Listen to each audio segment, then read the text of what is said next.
We had a non-sexual life for 15 years, and my wife wanted to reconnect. I felt to do that would be not really fair. She went, just tell me. And I just said, I'm gay." And then obviously tears. This is Chaps Out, where I talk to men about coming out later in life. My guest is Shaun Coram.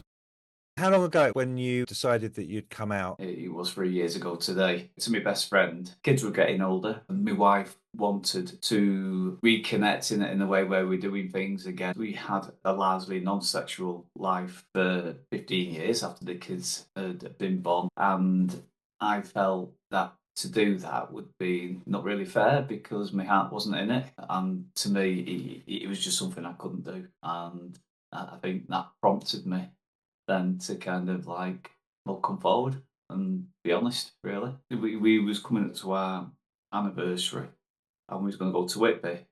And I thought if there's any time where something might happen, it might be Whitby. And I was panicking a little bit. So I went to the doctor and said, I don't know how to handle this. And then she said, well, create a time where you have to come out. So we went out for a cake and something like that again. And I was quite moody. And in the end, because she knew there's something on my mind for quite a while, she just blurted out, for fuck's sake, tell me what's on your mind. I just said, promise not to go mad. And she went, just tell me. And I just said, I'm gay. And then obviously tears and stopped the car and we kind of walked and discussed it. Still went to Whitby, still had a nice time. And, we discussed it properly like two adults. It was upsetting. It was upsetting for both of us. But my wife, she'd already kind of guessed it could have been that. She said she thought I was hiding an illness or I was having an affair or Hmm. that. But she said out of the three, she said it's the one she preferred. And then what about your children? So they were obviously quite grown up. I think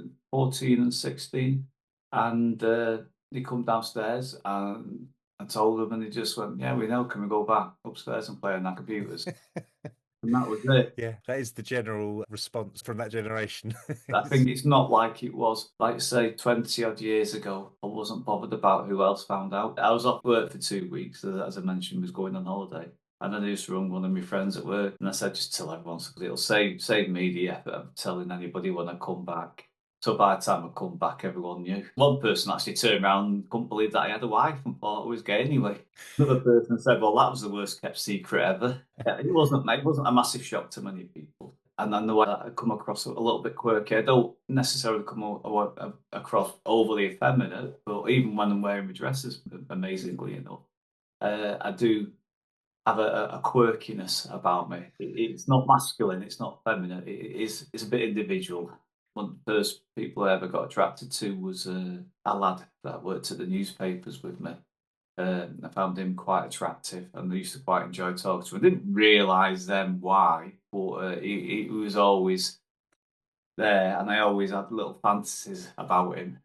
And it kind of pushed it to the back of my head when my dad kind of had a conversation once about gay people and saying that they're kind of not right and be careful of them and stuff like that. And I didn't really kind of have the heart to kind of say, well, gosh, guess what? I fancy a guy at the newspapers. I think from that point, I think that's when I kind of realised that it was kind of seen as wrong until that point. But I think that was the point where I probably backed up a little bit, and that was the well, as Pink Floyd declared, the building of the wall started there. So were you affected at all by, like HIV when that sort of came around? And did that give, like in terms of making you go further into the closet? Well, I was kind of involved in because I had quite a few gay friends. Most of me, well, quite a few of my friends were gay, and it was at the time of HIV, so it did affect me. However, I was never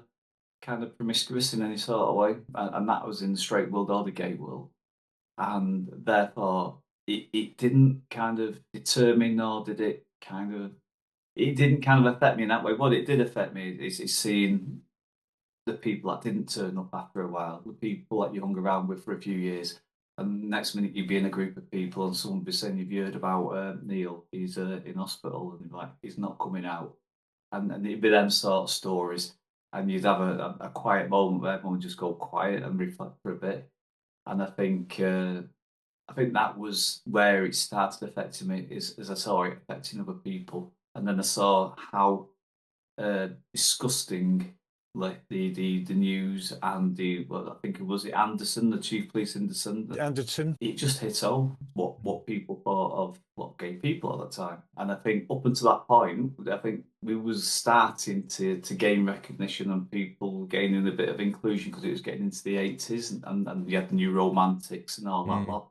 And I think when AIDS came out, it was a blow because people then started pushing away from the gay community again, started hating the gay community and blaming them for something. It's like laying the blame at the feet for this AIDS pandemic.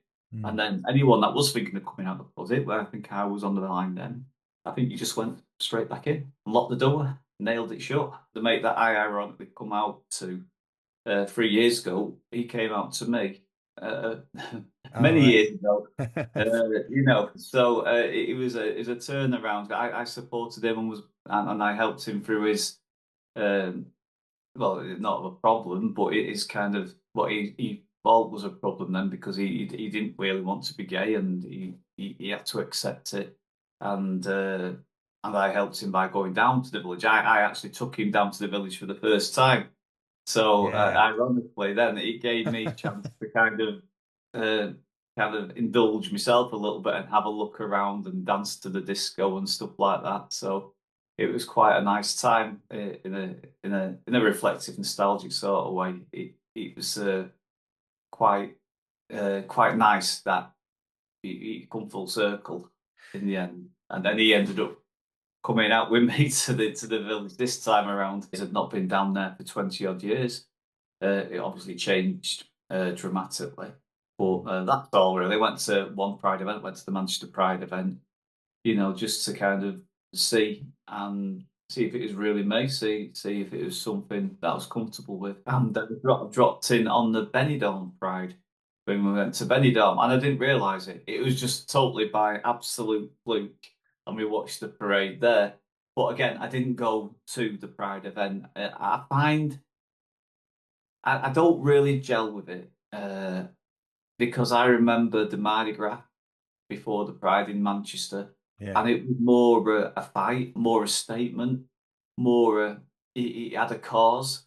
And Mm. all I see now, the only cause that Pride's have is getting pissed, and it's taken away the real meaning of Pride, and that's my opinion. It's just it doesn't gel with me with the current political climate and the way the world's going, and the way that some what you call famous people are working against the trans communities and the gay communities. Yeah. I think the youth are going to find out a little bit what it was like because the people that are in the limelight have Mm. influence, and they have influence on the younger people. Mm. So where without that influence, the younger people don't give a damn whether you're gay or straight or whatever. They will do because they're influenced by these famous people now, Mm. and I think it's going backwards. And how have you found life since coming out? Have you found it easy or has it been a bit of a challenge? Well, it's been a roller coaster. The initial coming out was a relief, and then the reality kicked in that I was on my own, and that's the way my life is going to be planned out. And then at first, I thought I would be able to get a boyfriend, and went on dating apps and stuff like that. Found that it isn't all fluffy bunnies, and there is obviously with some dating apps there is the seedy underbelly of the gay world, and I think that put me off quite a lot. And then I just kind of I went through a bit of a depression stage, and obviously with my hip playing up, I couldn't run it off, Mm. which is where I used to kind of my outlet. So Mm. it's been quite difficult for the past few years. I think now I've started running again, getting Mm. more positive, more of a positive outlook, and more happy with my lot. Hi, Grant here. Sorry to interrupt your listening pleasure of Chaps Out. If you are enjoying the podcast, then please follow, like, rate, or review. That really, really helps the algorithm get the podcast to the ears and eyes of anyone who may need to hear it. So thank you very much. And now back to the podcast. So let's talk about advice that you might give for anyone thinking of coming out, because the whole thing with this podcast is really trying to sort of reach out for anyone who's confused or going through a bit of a, maybe the dilemma, do I come out or not? What have you sort of learned from your From experience? my experience, if the sex and the intimacy wouldn't have been an issue, I may not have come out. I think you've got to look at it on balance. What you want, what are you wanting from coming out? Are you in a partnership with someone that you could tell and stay in a partnership with, or is it you want sex? I think that's the main thing. A lot of guys seem to want sex when they come out, and that seems to be their driving force. And if that's what they want, then unfortunately, they can't stay with a partner and have two lives. They're going to have to come out because it's Mm, unfair on the partner. So I'd say be fair to your partner and think, it's not just about you. If you are in a partnership, if you're single, then yeah, there's no reason why you shouldn't come out. mm, There's absolutely no reason because the world is a different place. Workplaces don't discriminate, and that, in fact, is sometimes they look for ambassadors from the minority groups because it helps, publicise their firms as well, like they're diverse. So it's just knowing what you want and, knowing what you're going to have to do. It's not fluffy bunnies. It's not a lovely world in a lot of ways. And if you think you're going to just come out and get a boyfriend, unless you really God's gift, doesn't really kind of happen. At an age, I don't think finding a boyfriend is particularly easy. So don't expect true love, romance, and skipping into the sunset of a boyfriend as soon as you come out. Come out for yourself, nobody else. But be fair if you're with a partner. Be fair to them. is there anything you'd like to add? Anything that we haven't talked about? I think if anything, I would add is be cautious because there's people out there that will scam you. There is people that will rip you off, and I heard so many horror stories. People wanting to meet up on the train and being at the train station, the person they're going to meet up with saying, "No, I haven't got any money. You pay for my train fare." Then traveling halfway across the country, they paid this person to meet him up because they're going to give them the money when they meet up, and they don't meet up. Just scammed him out of money. Yeah. Times when I've heard of people meeting up with somebody and just walking away out of the door because they didn't like the look of it. I mean, you got to be prepared. You're going to have tough skin, and Mm, it's as simple as that. Because I've seen so many people and so many stories where people have been hurt or broken or scammed, and there's people out there, a lot of people out there that'll do that. So you have to be on your, you have to have your wits about you. If it's too good to be true, then it's too good to be true. If you've got 23-year-old twink saying, "Go with me," don't because it's 9 times out of 10 is after your wallet. I don't like the online dating. I hate it. I prefer the old days where you met with people and you had fun in mm, pub. But your pubs are pretty boring now. I've lost my appetite for going out. It's just boring. I think mm. phones ruin it because people won't be stupid anymore now because they're scared of having the video shared at work. Whereas when I was going out, I'd be dancing on tables, waving my shirt around my head, and you get up to all sort of frolics. But now it's just like really boring. People don't even speak in pubs, let alone have fun. You're there on the phones. Yeah, you're right. It has changed an awful lot. There was a lot more sort of what's the Vibrant. word? Well, I don't want to, like hedonistic, but you're not really into that sort of thing, are you? No, no, I'm not into the hedonistic world. I just found it a bit for me. It was a bit repulsive in that it was too much. It was too full on, and it was just people just there for sex, and that's their thing. And they probably think I'm just boring. But Mm, I'd go and dance. I love dancing, and I'd be a bit of a wild child in other ways. But I was just never a very mm. sexual sort of driven sort of person. I mean, when I first came out, I was trying the dating sites, and I'm the only person that never even got a hit on Bloody Grinder. So, man, I was pleased at that, to be honest with you. But can Dodged I a come bullet. round and carve you up? No, no, I'm all right. Thanks very much. Can I bring me cutlery, Sarah? Well, You're like, yeah, ooh. yeah, But, and going out, it was just, I was thinking, you know what? I got to the part where I just thought, can't be asked. Can't be Yeah. asked. Or I was called a crap gay once because obviously my views on the sex thing, stuff like that. I was obviously talking to a couple there that like to kind of experiment and have other people in with them, and I just couldn't understand it. And I said, "Why are you doing that?" I said, well, the So, thing is, I think most pubs are mixed anyway now. I go down to Manchester Gay Village; it's more like Manchester Straight Village. There's more straight people down there than what there is gay people. mm, And like I say, I went to the beer shed local, and it's full of gay people. It was only on the one night, granted, but I think I don't think gay people have to go to gay pubs anymore. There's no real urge for people to go to them places where it used to be because that was where you felt safe. So you Joe Blogs from work didn't spot you kissing a bloke or something mm, like that. And the general rule of thumb is if you was in the gay village and you saw someone you knew from work, you wouldn't tell anyone from work. That would be a joint secret. But now, no one's bothered. Everyone just, I mean, it's good. There's no need for gay pubs, largely, at the moment. yeah. It's although, I quite like the idea that if you go to a gay pub, that you're gonna probably everyone in there is gonna be on the same Mm. sort of page, which kind of makes it a little I don't know, less exciting to go Yeah, into that sort of establishment. You know what I mean? Like there's a bit of a buzz when I first went into a gay pub. It was like, oh, here we go. yeah. I mean, I remember my first couple. I think it was something like having the Napoleons or the New Union in Manchester, and it was quite interesting and exciting because you had all these people with all these some of the guys with dresses on and full transvestite kind of outfits, which I thought was just fabulous. And Yeah. then you had the white t-shirt jeans squad, and then you go past another pub and they'd be all in leather and all that lot.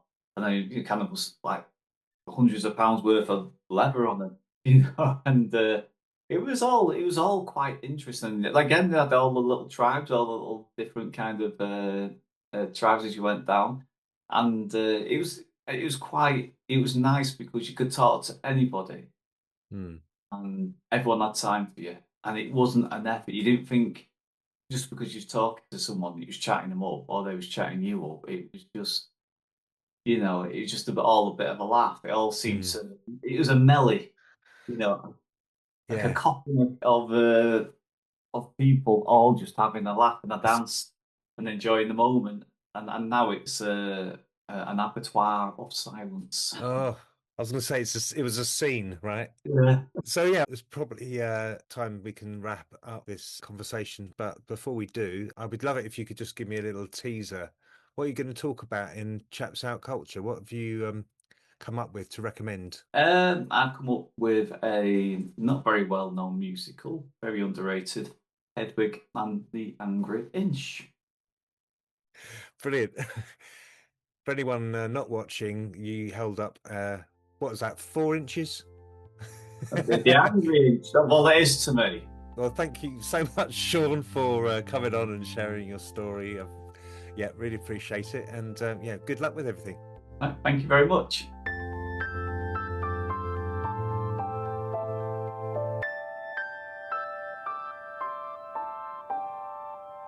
Thanks again for listening to Chaps Out and to Shaun Coram for coming on to share his story. Shaun showed us that coming out isn't always simple or straightforward, but sometimes it's just about being honest at the right moment. And for him, when he realised his heart wasn't in it anymore. As he said, it's not just about you, if you're in a partnership, but he also made it clear that you should come out for yourself and nobody else when it comes to finding your own truth. And when it came to telling his children, their reaction was simply, yeah, we know. Can we go back upstairs and play on the computers? Which just shows how much the world has changed and how acceptance can often outweigh any fear. If this conversation resonated with you, always keep in mind that you are not alone. Please subscribe to Chaps Out wherever you listen, so you never miss an episode, along with episodes of our companion podcast, Chaps Out Culture. And please follow or subscribe on YouTube, TikTok and Instagram. If you can rate and review and give us a share, it really helps the podcast get noticed and reach the people who may need to hear it. If you like what we're doing, you can donate on the link in the bio. Your support will help with running costs and keep these conversations flowing. And if you're a man who grew up in the UK or Ireland and came out as bisexual or gay later in life and have an inspiring story you'd like to share on the podcast, then please email me at chapsoutpod@gmail.com. Thanks again for listening and your support, and take care.